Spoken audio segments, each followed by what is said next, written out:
In this video, I will ship multiple parts and have both parts on the same packing slip. To have the same parts on a single packing slip, they must be from the same customer and the same customer PO number.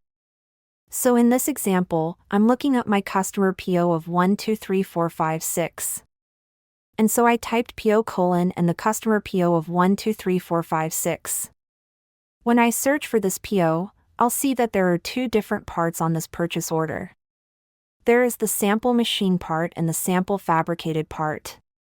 And so we're going to go ahead and ship 2 of this one. We'll go back over here to the sample customer. And we're going to go ahead and ship 2 of the sample fabricated part. So now I have shipped 2 of the machine part and 2 of the fabricated part.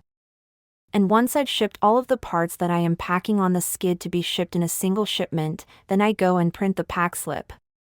So now if you go and print the pack slip, you'll see here's this PO and you'll see that both are listed. So 2 of that one and 2 of that one.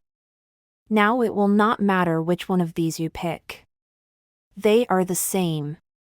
Once you print one, the other one will disappear. So I can print this pack slip.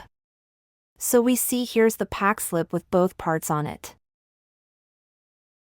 Now when we go back over here to print pack slips, we'll see this one here, but it will just disappear.